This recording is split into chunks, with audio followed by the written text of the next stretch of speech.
नमः शिवाय। शिव जी सदा सहाय। ओम नमः शिवाय। गुरु जी सदा सहाय। जय गुरु जी। शुक्राना गुरु जी। संगत जी गुरु जी का अनंतम अनंतम शुक्राना। लख लख बार शुक्राना।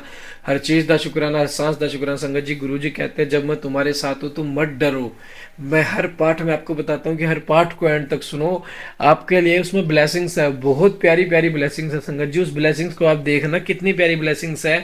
आप संगत जी खुद ये सोचोगे कि गुरुपा ने इतनी प्यारी ब्लेसिंग्स हमें दे दी, हमारा तो हम तो तारम तार हो गए। संगत जी देखो, महादेव की ब्लेसिंग्स, शिव पुराण का पाठ कोई छोटा पाठ थोड़ी ना होता है। आप खुद सोचो, शिव पुराण का पाठ कोई छोटा पाठ नहीं होता, कोई छोटी पुराण नहीं है। इससे तो लोग भूत पिशाच प्रेत जो हजारों साल से भुगत रहे होते हैं अपने पापा को, उनको भी मुक्ति मिल जाती है। हम तो इंसान है फिर भी। तो संगत जी एंड तक जरूर सुने। नया साल आने वाला, आप सबको हैप्पी न्यू ईयर। कल हमारा नया साल होगा, पहला दिन होगा। बहुत बहुत शुभकामनाएं आप सभी को गुरु जी की तरफ से। समस्त गुरु परिवार को गुरु जी ब्लेस करें, उनको 777 को जय गुरु जी, शुक्राना गुरु जी और हैप्पी न्यू ईयर। सभी संगत कमेंट जरूर करें। जय गुरु जी। जय गुरु जी। सती और शिव के द्वारा अग्नि की परिक्रमा। श्री हरि द्वारा शिव तत्व का वर्णन। शिव का ब्रह्मा जी को दिए हुए वर के अनुसार वेदी पर सदा के लिए अवस्थान तथा शिव और सती का विदा हो कैलाश पर जाना। ब्रह्मा जी कहते हैं कि नाद कन्यादान करके दक्ष ने भगवान शंकर को नाना प्रकार की वस्तुएं दहेज में दी। यह सब करके वे बड़े बड़े प्रसन्न हुए और फिर उन्होंने ब्राह्मणों को भी नाना प्रकार के धन बांटे। तत्पश्चात लक्ष्मी सहित भगवान विष्णु शंभु के पास हाथ जोड़कर खड़े हुए और यो बोले, देव देव महादेव दया सागर प्रभो, तात आप संपूर्ण जगत के पिता हैं और सती देवी सबकी माता हैं। आप दोनों सत्पुरुषों के कल्याण तथा दुष्टों के दमन के लिए सदा लीला पूर्वक अवतार ग्रहण करते हैं।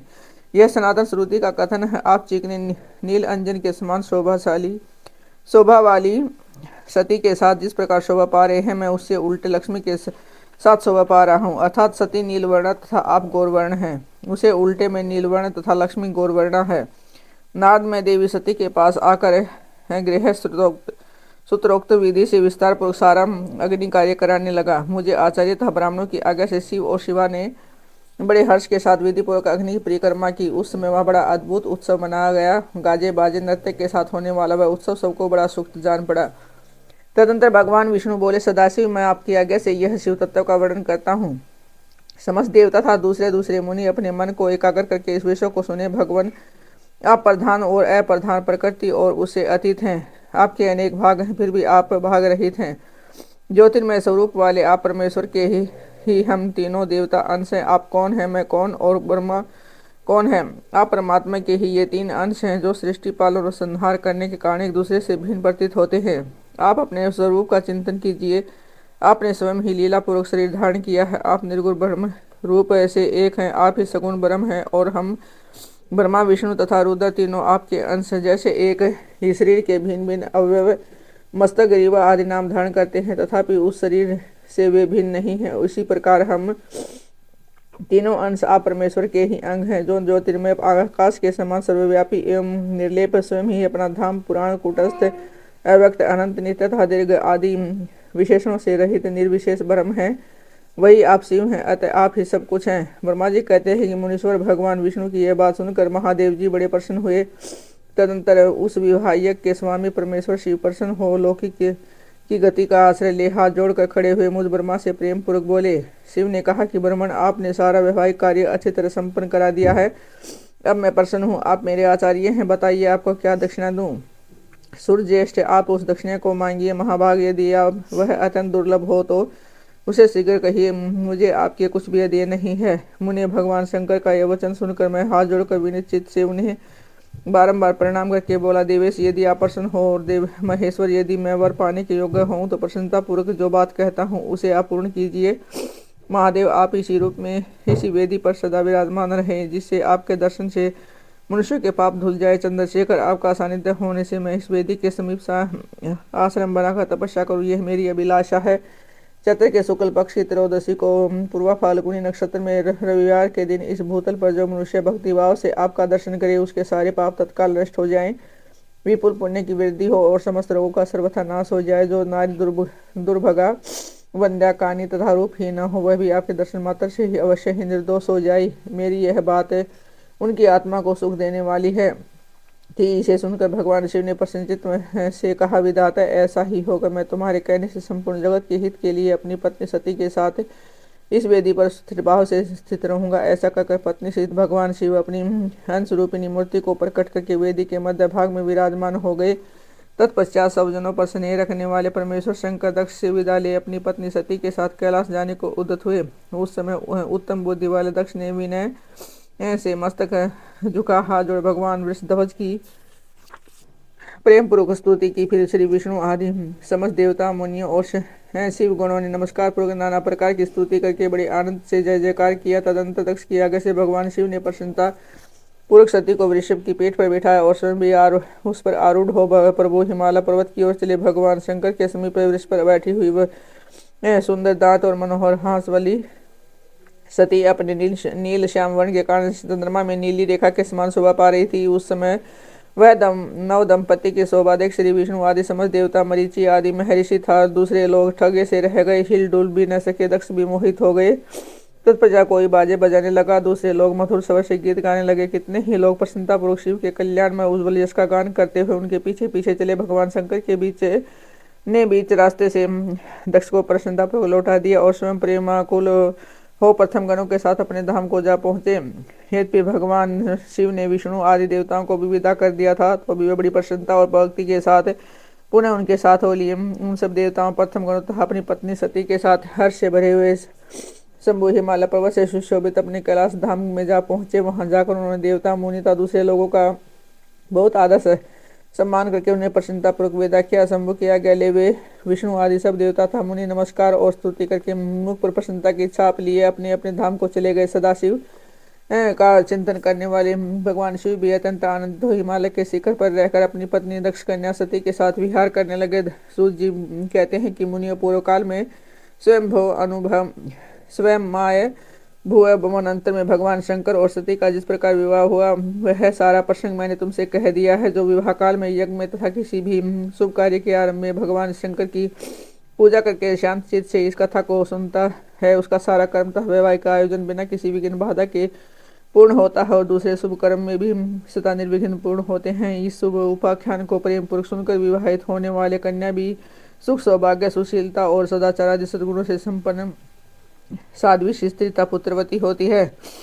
सती का प्रसन्नता उसके उत्तर में भगवान शिव द्वारा ज्ञान एवं नवदा भक्ति के स्वरूप का विवेचन कैलाश तथा हिमालय पर्वत पर श्री शिव और सती के विविध व्यवहारों का विस्तार पूर्वक वर्णन करने के पश्चात ब्रह्मा जी ने कहा कि मुने एक दिन की बात है, देवी सती एकांत में भगवान शंकर से मिली और उन्हें भक्ति पूर्वक प्रणाम करके दोनों हाथ जोड़ो खड़ी हो गई। प्रभु शंकर को पूर्ण प्रसन्न जान नमस्कार करके विनीत भाव से खड़ी हुई दक्ष कुमारी सती भक्ति भाव से अंजलि बांधे बोली।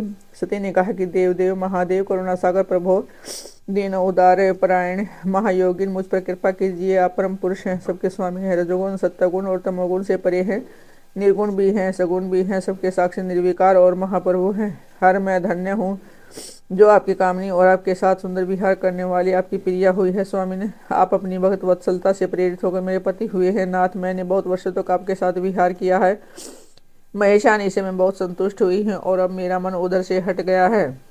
देवेश्वर हर अब तो मैं उस परम तत्व का ज्ञान प्राप्त करना चाहती हूँ जो नित्य से सुख प्रदान करने वाला है तथा जिसके द्वारा जीव संसार दुख से अनायास से उद्धार पा सकता है। नाथ जिस कर्म का अनुष्ठान करके विशेष जीव भी परम पद को प्राप्त कर ले और संसार बंधन में न बंधे उसे आप बताइए, मुझ पर कृपा कीजिए। ब्रह्मा जी कहते हैं मुनि इस प्रकार आदिशक्ति महेश्वरी सती ने केवल जीवों के उद्धार के लिए उस उत्तम भक्ति भाव के साथ भगवान शंकर से प्रश्न किया। तब उनके उस प्रश्न को सुनकर स्वेच्छा से शरीर धारण करने वाला था योग के द्वारा भोग से विरक्त चित्त वाले स्वामी शिव ने अत्यंत प्रसन्न होकर सती से इस प्रकार कहा। शिव बोले, देवी दक्ष नंदिनी महेश्वरी सुनो, मैं उसी परम तत्व का वर्णन करता हूँ जिसे वासनाबद्ध जीव तत्काल मुक्त हो सकता है। परमेश्वर तुम विज्ञान को परम तत्व जानो। विज्ञान वह है जिसके उदय होने पर मैं ब्रह्मा हूँ ऐसा दृढ़ निश्चय हो जाता है। ब्रह्मा के सिवा दूसरी किसी वस्तु का स्मरण नहीं रहता तथा उस विज्ञानी पुरुष की बुद्धि सर्वथा शुद्ध हो जाती है। प्रिय वह विज्ञान दुर्लभ है, स्त्रीलोकी में उसका ज्ञाता कोई बिरला ही होता है। यह जो और जैसा भी है सदा मेरा स्वरूप ही है, साक्षात प्रात पर भ्रम है, उस विज्ञान की माता है। मेरी भक्ति जो भोग और मोक्ष फल रूप फल प्रदान करने वाली है वह मेरी कृपा से सुलभ होती है। भक्ति 9 प्रकार की बताई गई है। सती भक्ति और ज्ञान में कोई भेद नहीं है, भक्त और ज्ञानी दोनों को ही सदा सुख प्राप्त होता है। जो भक्ति का विरोधी है उसे ज्ञान की प्राप्ति नहीं होती।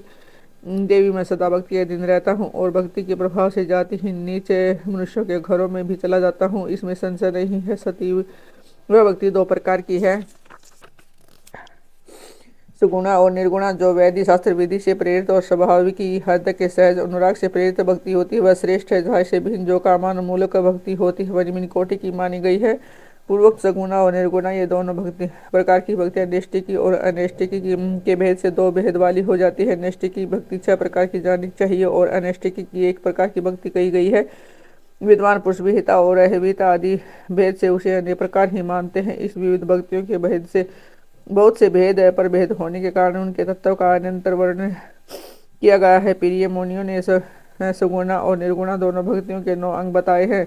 दक्ष नंदी में उन 9 अंगों का वर्णन करता हूँ, तुम प्रेम से सुनो। देवी शरण कीर्तन श्रवण सेवन दास्य अर्चन सदा मेरा वंदन संख्या और आत्म समर्पण ये विद्वानों ने भक्ति के 9 अंग माने हैं।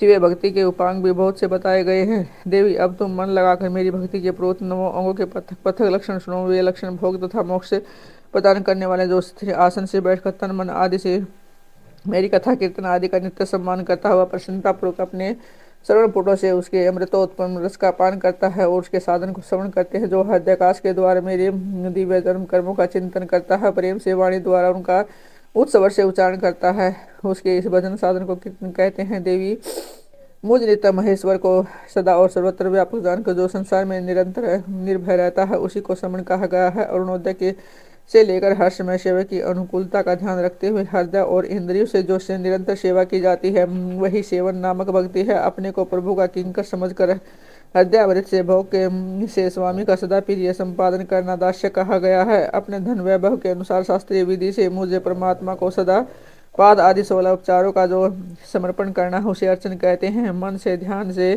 ध्यान और वाणी से वंदनात्मक मंत्रों के उच्चारण पूर्वक 8 अंगों से भूतल का स्पर्श करते हैं। जो इष्ट देव को नमस्कार किया करता है उसे वंदन करते हैं। ईश्वर मंगल या अमंगल जो कुछ भी करता है वह सब मेरे मंगल के लिए ही है, ऐसा दृढ़ विश्वास रखना संख्या भक्ति का लक्षण है। देह आदि जो कुछ भी अपनी कही जाने वाली वस्तु है वह सब भगवान की प्रसन्नता के लिए उन्हीं को समर्पित करके अपने निर्वाह के लिए भी कुछ बचा कर न रखना अथवा निर्वाह की चिंता से भी रहित हो जाना आत्मसमर्पण कहलाता है। यह मेरी भक्ति के 9 अंग हैं जो भोग और मोक्ष प्रदान करने वाले हैं। इसे ज्ञान का प्राकट्य होता है तथा ये सब साधन मुझे अत्यंत प्रिय हैं।